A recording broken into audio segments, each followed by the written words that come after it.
ગણેશ ગોંડલના કેસમાં હવે જયરાજસિંહ જાડેજા અને જે રાજુ સોલંકી છે તેમના બંને વચ્ચે સમાધાન થયું છે, કારણ કે બંને હવે એક સાથે દેખાયા છે।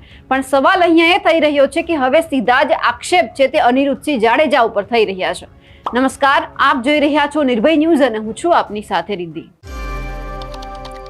જૂનાગઢના સંજય સોલંકીને માર મારવાના કેસમાં ગણેશ ગોંડલની સામે ફરિયાદ થઈ, એમને જેલમાં પણ જવું પડ્યું અને એ પછી જે રાજુ સોલંકી છે તે અવારનવાર મેદાનમાં આવ્યા, એમના સમાજ સાથે ક્યારેક આવ્યા, ક્યારેક એકલા લડત માટે આવ્યા અને ક્યાંક હુંકાર પણ કર્યો હતો કે ગાંધીનગર અમે જઈશું, ક્યાંક અમે ન્યાય મેળવીને રહીશું। ગોંડલમાં પણ ક્યાંક રેલી કરવામાં આવી, પણ આ બધી જ બાબતે હવે ક્યાંક લગભગ 1.5-2 વર્ષ થવા આવ્યું છે ને આખી બાબતે સમાધાન થયું છે।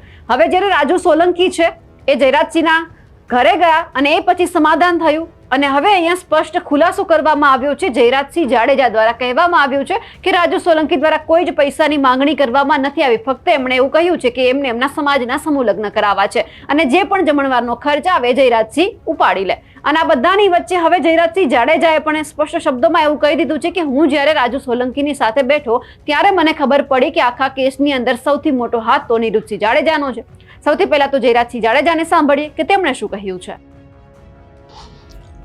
જનરલ અમારે 2 દિવસ અગાઉ મળવાનું થયું હતું, ત્યારે અમારે પ્રાથમિક ચર્ચા બધી થઈ। ચર્ચાના અંતે આજે મળવાનો અમારે ફરીથી નિર્ણય થયો। આજે અમારે એવી રીતે મળવાનું હતું કે સમાજના તમામ આગેવાનો, અમારા ભારતીય જનતા પાર્ટી સાથે જોડાયેલા આગેવાનો, કોંગ્રેસ સાથે જોડાયેલા આગેવાનો અને દલિત સમાજના આમ આગેવાનો બધાની સાથે મળીને અમે એક આ આયોજન કર્યું હતું અને એના ભાગરૂપે આ કોન્ફરન્સ બોલાવવામાં આવી છે। થોડા દિવસ પહેલા દલિત સમાજ દ્વારા જે ભોગાવદર ખાતે મીટિંગ યોજાણી હતી, એને લઈને પણ આક્ષેપો કરવામાં આવ્યા। મારી દ્રષ્ટિએ મેં કોઈ આવી વાતો સાંભળેલી નથી, પણ આ આજુબાજુમાંથી મને એવી વાત મળેલી કે ભાઈ રાજુભાઈ સોલંકીએ કોઈ મોટા પૈસાનો સોદો કરીને આ સમાધાન કર્યું છે। તો હું સ્પષ્ટતા કરું છું કે આ સમાધાન બાબતે રાજુ સોલંકીએ એક પણ રૂપિયો મારી પાસેથી લીધેલો નથી, એની હું નિષ્ઠાથી ચોખવટ કરું છું। રાજુ સોલંકીએ જરૂર મારી પાસે એક વાત રજૂ કરી છે, પણ એમાં રાજુ સોલંકીનો કોઈ સ્વાર્થ નથી। રાજુ સોલંકીએ મારી પાસે એ વાતનો પ્રસ્તાવ મૂક્યો હતો કે હું અમારા સમાજની ગરીબ દીકરીના સમૂહ લગ્ન કરવા જઈ રહ્યો છું, સમાજ પાસેથી મારે ફાળો લેવાની ઈચ્છા નથી, તમે મને આ સમૂહ લગ્નમાં ભોજન સમારંભના ખર્ચમાં તમારે મને મદદ કરવાની છે અને આ ભોજન સમારંભ તમારે મને કરાવી દેવાનો છે। અને એમાં મેં રાજુને હા પાડેલી છે। બાકી રાજુએ કોઈ રોકડા પૈસાની વાત, કોઈ સમાધાન પેટે સોદાની વાત રાજુ સોલંકીએ મને ક્યારેય કરેલી નથી। રાજુ સોલંકીએ એક પણ પૈસાનો મારે વહીવટ થયેલો નથી। હું બધાને વિનંતી કરું છું કે આ પ્રકરણને અવળે રસ્તે દોરવા માટે, ગુમરાહ કરવા માટે જે વાતો સમાજની વચ્ચે મૂકવામાં આવે છે એમાં મૂળ મુદ્દો પૈસા છે। પૈસાની આ સમાધાનની અંદર કોઈ વાત નથી આવી, પૈસાનો કોઈ સોદો નથી। જે મારી અને રાજુ સોલંકીના પરિવાર વચ્ચેની જે ગેરસમજ હતી એ ગેરસમજ અમે સામે બેસીને દૂર કરી છે।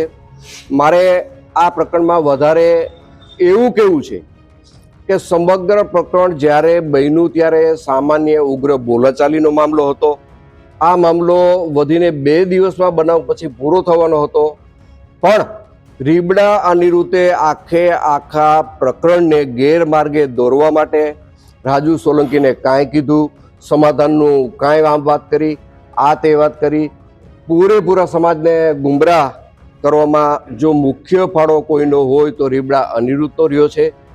રાજુ સાથે બેઠા પછી મને ઘણી વાતની ખબર પડી કે આ પ્રકરણમાં રાજુ કંઈ દોષિત છે જ નહીં અને આ પ્રકરણને અવળો રસ્તો ચીંધાડવા માટે, આખી વાતને ગુમરાહ કરવા માટે અને પ્રકરણને આખું ડાયવર્ટ કરવા માટે માત્ર ને માત્ર જો આમાં કોઈનો હિસ્સો હોય તો આ પ્રકરણને ગેરમાર્ગે દોરવામાં રીબડા અનિરુદ્ધનો હિસ્સો છે। રાજુ સોલંકીએ ક્યારેય પૈસાની વાત કરી નથી। રાજુ સોલંકીના પુત્ર જે મારી બાજુમાં બેઠો છે સંજય, એમને કોર્ટ સમક્ષ જે કાંઈ બનાવની હકીકત હતી એ હકીકત કોર્ટ સમક્ષ એને રજૂ કરી દીધી છે। વાત હવે પછીના કેસની છે, તમારા કેસની રીતે પણ સમાધાન થઈ ગયું છે, કાયદાની રીતે પણ સમાધાન થઈ ગયું છે અને મૌખિક અમે બેઠા પછી એક પારિવારિક ભાવનાથી અમારી વચ્ચે આ સુખદ અંત આવ્યો છે।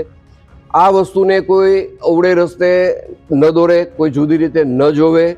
રાજુ સોલંકી પણ ભોગ બનીને આવ્યો છે, ત્યારે એને કોઈએ કાંઈ કરી દીધું નથી। અનિરુદ્ધે માત્ર ને માત્ર વાતું કરી છે. અનિરુદ્ધ તરફથી રાજુ જેલમાં ગયા પછી કોઈ જાતનો સહકાર મળેલો નથી. રાજુની હાજરીમાં હું કહું છું.